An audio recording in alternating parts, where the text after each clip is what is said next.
difference iko wapi hapo? Kindiki vile amesema unaonaje? Kindiki amebonga poa. First of all kwa kutake time yake na kubonga leo. Kimimi kama mtasha reflect toka kitambo inaonyesha it's no longer business as usual. Wameamka wakasema vijana si joke, wako serious. They are addressing a very serious issue. So Kindiki venye amebonga na try kuambia we will treat you as we've treated any other rebellion. Maandamano za kule nyuma. Hiyo ndio kitu nimeona. Secondly, pia nimeget ni kama hawako rada. Jua elewi for the first time wana face kitu aina kichwa. They are used to saying au ni Raila tutamfanya hivi, itakuwa mtu wa State House nataka handshake sijui. Now it's a different thing. It's organic, ni real. They don't know how to handle it. Nimeona wamequote vitu mob pale. What was wakwe orderly, but they've been orderly. The young men and women have been orderly. Gen Z wamekuwa orderly. In fact, ni mapolisi ndio hawajakuwa orderly. They've killed 2 of them so far. Rex pale. For no good. Mwenye alikuwa tu na simu na brain yake amemadwa. Alikuwa na simu, brain na courage. Courage to speak what's ill to the society. The other ones sijui alipigwa nini mabengo. Balls. What business do you have as a man with somebody else's balls? What's your business there? Till Jama, boys and a daddy. And all, if you look at their IDs and the age, they tell a lot of an irresponsible government. An irresponsible police. So Kindiki spoke well, but he missed speaking out on the irresponsible force. So basically, kwa sababu mimi nilikuwa kwa ground on Thursday. Lukucheki. Vijana walikuwa organized, vijana walikuwa peaceful, walikuwa objective. They said what they meant. They quoted the constitution. Walispell vitu wadai.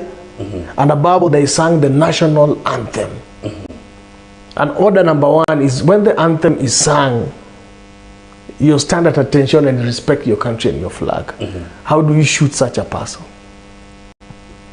Na leo amekuja anaongea tu kuhusu demonstrators, anaongea kuhusu makarao. Hajaongea who shot this young man. Paka leo hatujasikia who shot the other one. Hajaongea, amesema tu mkuje mkwe orderly, nikati tunaenda parade ya shule. For God's sake, we are going to defend our rights. Yes. Majenzi wana defend rights zao, and they are quoting a very critical issue. And they're engaging on a public document which is owned by the citizens. Now, the president spoke to it. He's proud of the young guys. Yes. So treat them as such. So kila kitu amesema imekuwa ikifanyika. But kuna critical, nikisikia hiyo speech yake nikianalyze, there's the hidden loud voice. What Kindiki said is tomorrow kwa protest there is an unlikely guest, an uninvited guest. An invited guest ni ule jamaa anasema mimi siko na nyinyi kwa hii bill. That is what Kindiki said. Kama tumeisikia poa, alisema there's an unlikely uninvited guest mwenye ata challenge kitu nyinyi mnafaitia, na akikuja mumtreat as equal. So in short, wenye wana support na wenye wa support wale wamevaa t-shirt na jeans na sneakers wapigane kwa street. Wale wamevaa masuti na tie wenye mabritons wanataka in order of parliament wapigane kwa viti na kwa microphone tuone kwa TV. So tomorrow there's an unlikely, that's what I heard from Kindiki. There's an unlikely guest coming on stage tomorrow who will oppose the cause. And even when Father akasema they'll remain neutral, sit and watch unless mbomoe duka, muaffect biashara ama kitu nyingine ya mtu mwingine.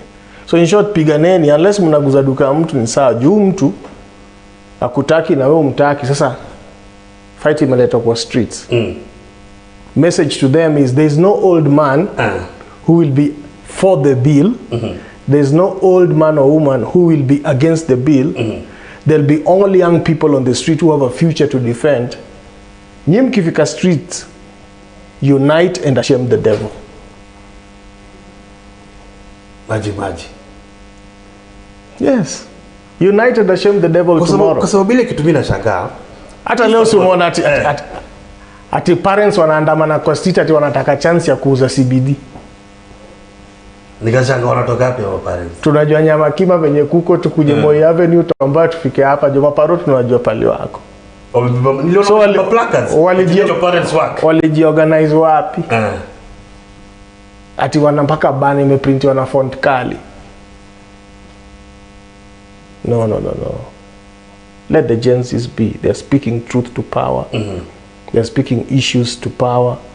They're speaking issues about their lives. They're speaking issues about the next generation. The next generation. They're speaking to their parents.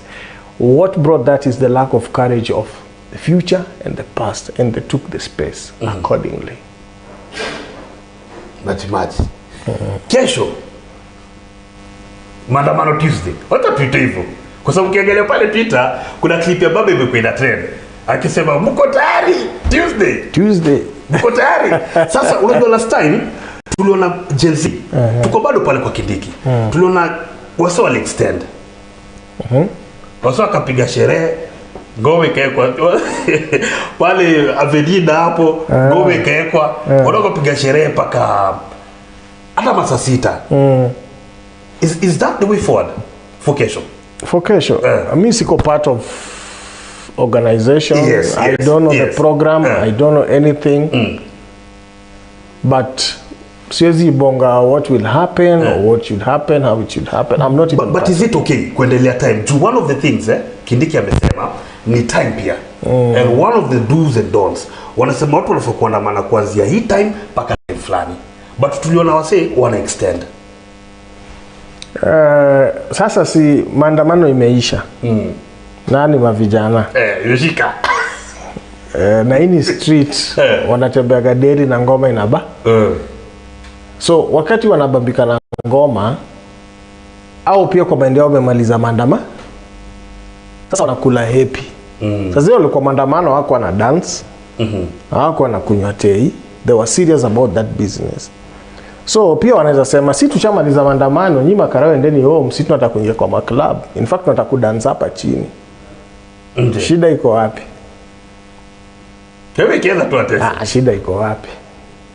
Na majipaji nimefanya vijana because Gen Z all of a sudden wamekuwa wako bold kwa politics. Na all along hata nakumbuka last week members of parliament wengine walitoka out wakasema wase wenye wanaandamana pale nje ni watu hawajui kile wanaandamana kwa sababu hawana reason kwa nini wako kwa street, hawajui nini wanafanya.